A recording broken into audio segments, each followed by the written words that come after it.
Dans un Congo déchiré en guerre, l'orgueil politique et les quintes de légitimité, une seule hypothèse suffit de faire trembler les murs du palais de la nation.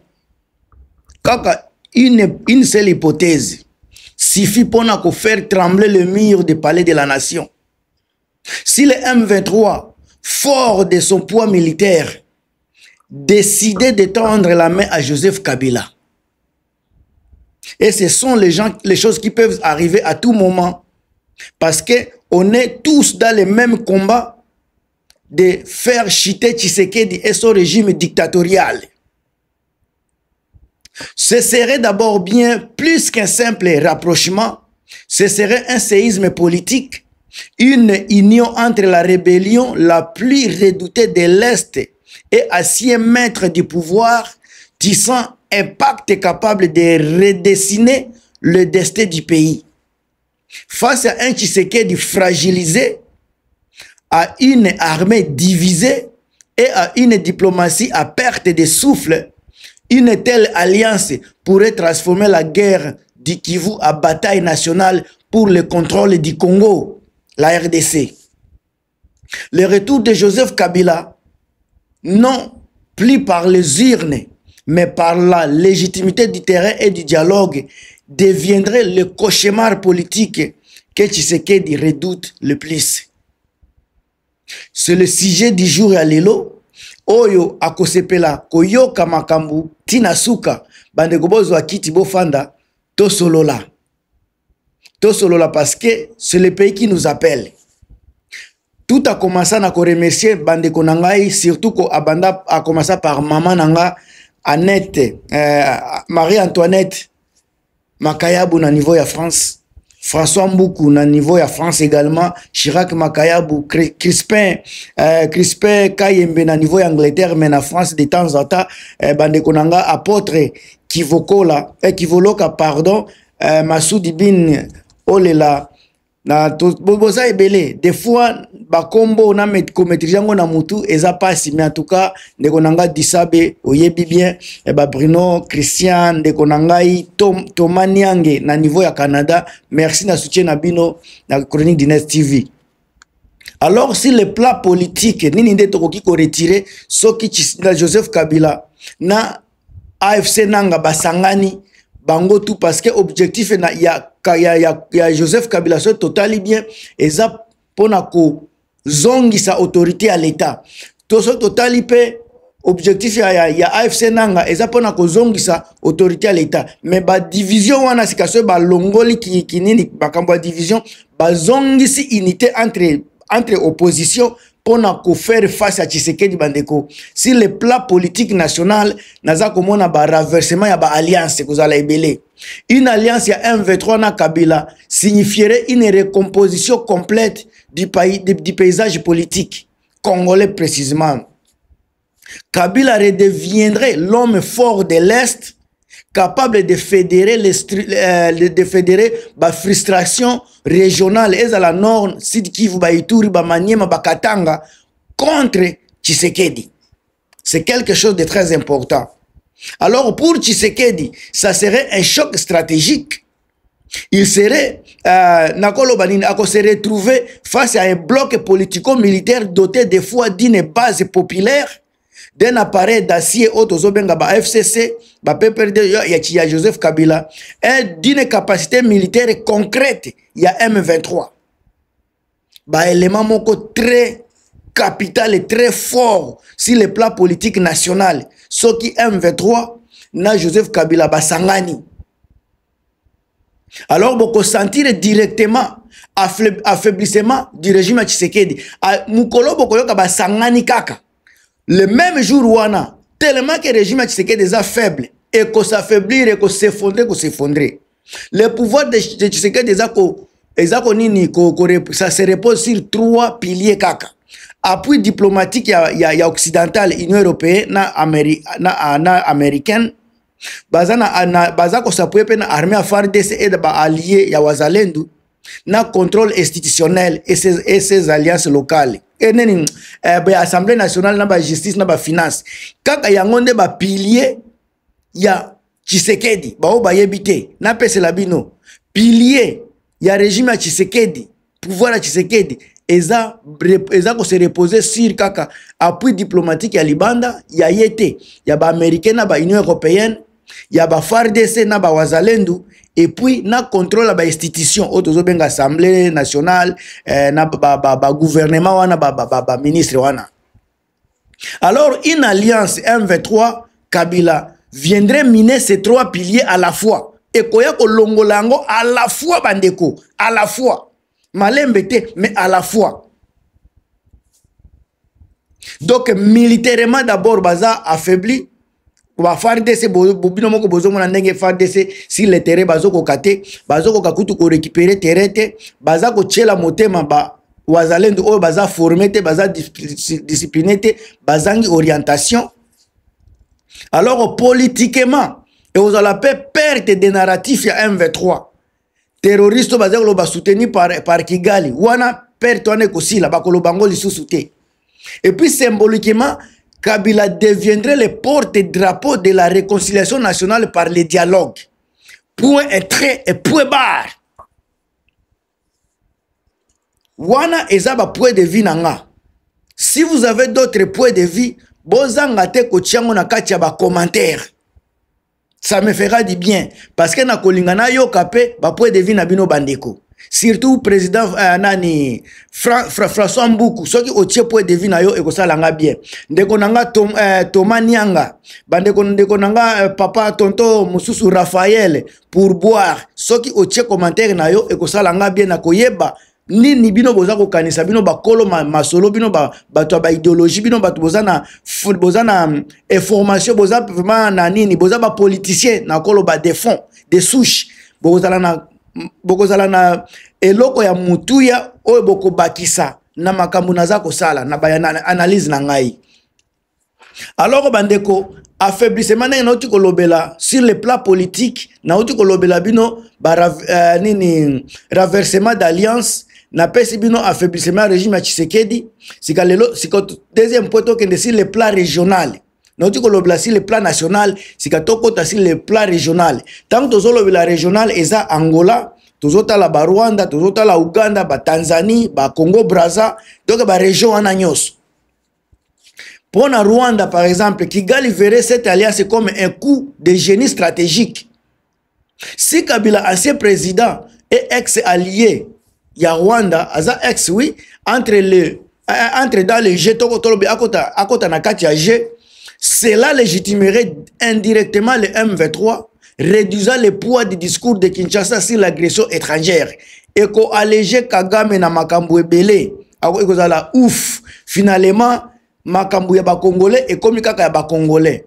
Et également cela permettrait à Kagame de dire ce n'est plus une rébellion soutenue par les Rwandais mais une alliance politique interne congolaise alliance congolaise ya interne na niveau sika ya Uganda pesa na makambo na ya salaka na Congo oyo bato babosanaka.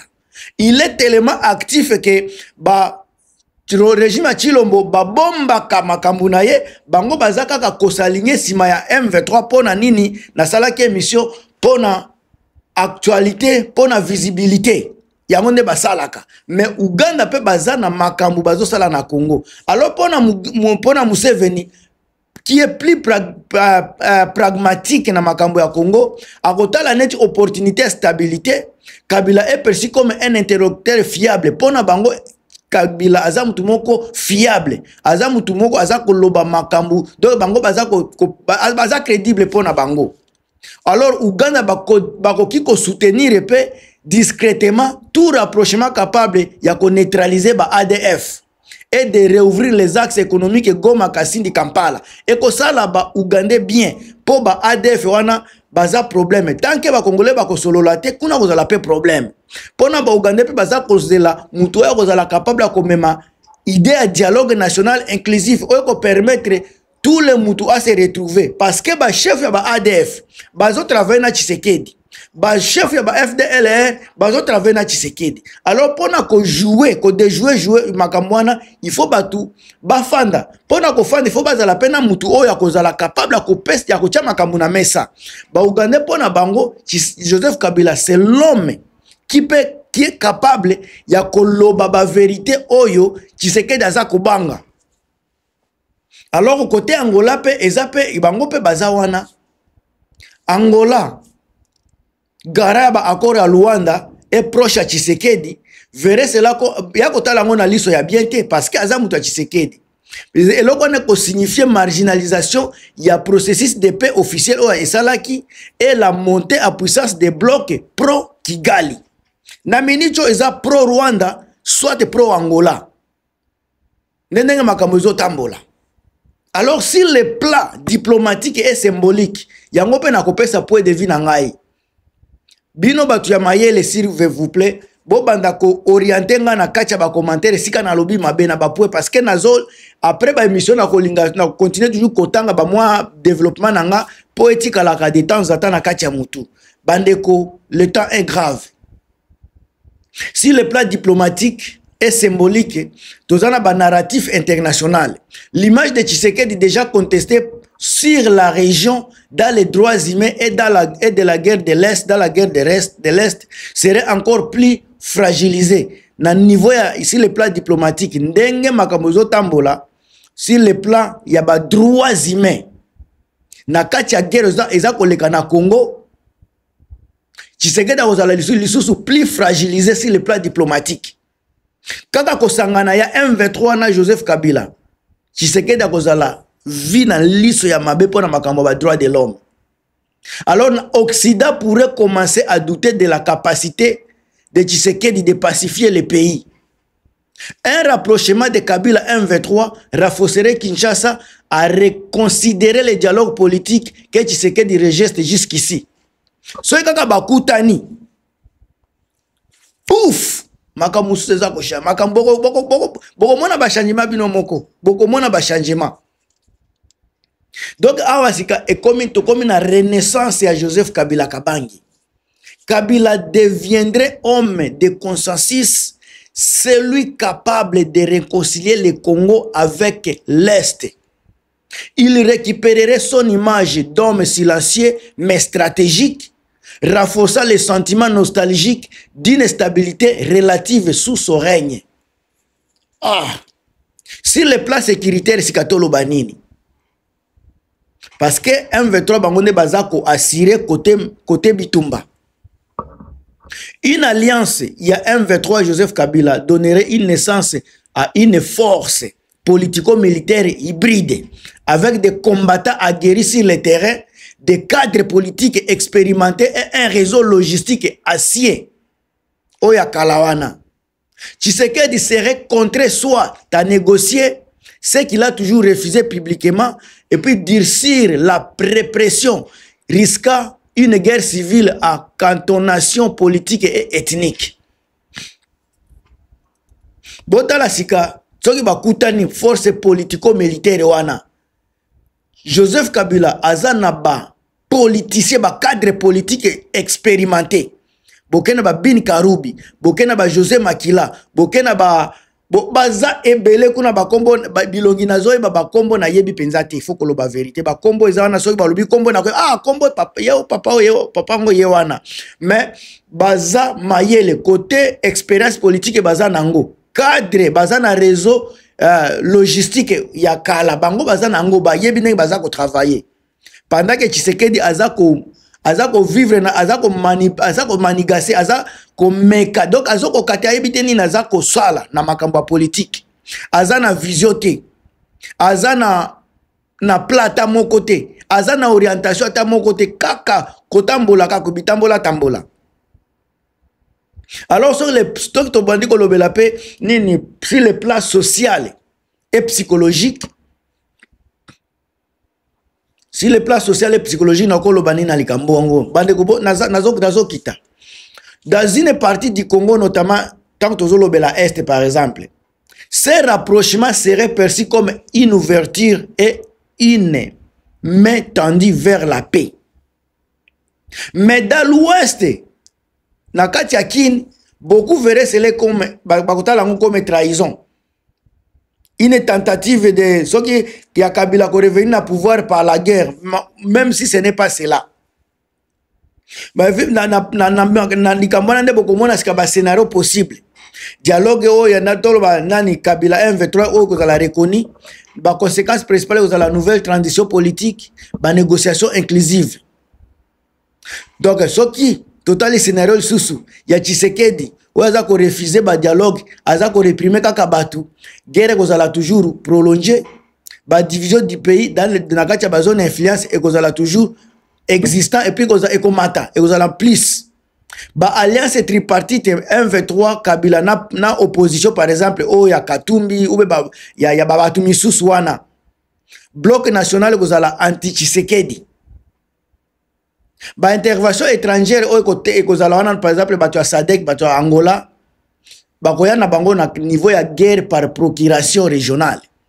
Alors la seule chose oyo na koloba si le M23 t'a la main à Joseph Kabila, Tshisekedi entrerait dans la phase la plus vulnérable depuis Akota na Kibokonzi. Ça serait une reconfiguration historique de la scène congolaise. Kabila redeviendrait un acteur central. Le discours du gouvernement sur l'agression rwandaise perdrait presque sa force. Et la guerre du Kivu deviendrait avant tout une élite politique nationale déguisée en conflit sécuritaire. Bomoni ndenge nini bandeko na nga na oti ko pesa point de vue na nga ngai soki na sali point de vue na meka ko koma ba titre sika et puis na bandi ko développer ngo de temps en temps lelo na tiaki 6 éléments nazo meka ko développer ngo après ko tanga ba éléments na meki ko développer ngo sike comme tour na bino bandeko tiela nga ba j'aime ba commentaire so bozana ngo bandeko na nga ya Katanga bandeko na nga ya Congo mobimba ba France, ba Canada, ba États-Unis, Angleterre, ba Néerlande kuna bandeko merci na soutien na bino ba appel na bino sala kinga bien ba ona zako yamba téléphone était et cause la ba contre état message botika ka kusala bien message ça facile ko répondre. En tout cas bandeko bon permettre ngana souhaiter bino bonne journée soit bonne soirée ça dépend des tango oyo bokozwanga mais en tout cas to okutana na émission mususu très prochainement on est ensemble et à plus.